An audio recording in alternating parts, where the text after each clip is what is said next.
we come to today's CME. In today's CME, we are going to talk about antigen presentation by a macrophage.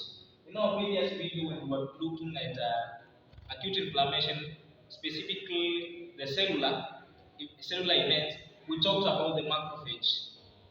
So in this video, we are going to know what happens when the macrophage containing the antigen on the surface is taken to the nearby lymph node. So in the nearby lymph node is where we will find our T cells.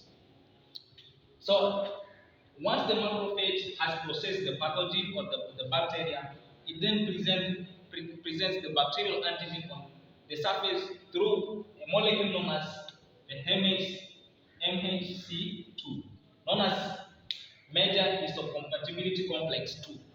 So once it exposes, it is taken to the nearby lymph node. So what happens in the nearby lymph node? In the nearby lymph node, we have T helper cell. So the T helper cell, with a guide of the T helper cell receptor, we have the T cell receptor here. It now binds with the MHC2 complex. The T helper cell becomes activated. When the T helper cell become activated, it interacts with the B cell. We have the B cell receptor. So once the T helper cell interacts with the B cell, several cytokines are released. So the T helper cell releases some cytokines. These cytokines stimulate the beta cells to release specific antibodies. So once the B cells are released, specific antibodies are, once the B cell is stimulated, specific antibodies are released. So once these specific antibodies are released, goes back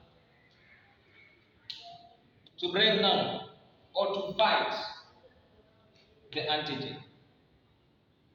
Hope everything is clear. We have the macrophage with the bacterial antigen on its MHC2 complex on the surface, goes to the nearby lymph node. In the nearby lymph node, interacts with the T helper cells. The T helper cells become activated. Activated T helper cells interact with the B cells.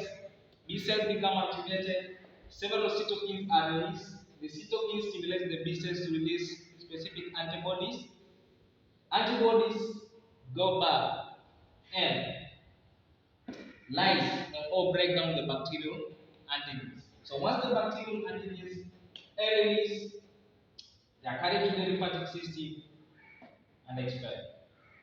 Thank you everyone, and that was a short video on what happens once the antigen, which is presented on the macrophage through the MHC2 complex, once it is taken to the nearby lymph node. So all these events takes place, and this takes us to the end of acute inflammation, from vascular events to cellular events. This marks the end of cellular events of acute inflammation. Thank you for watching. We meet next time.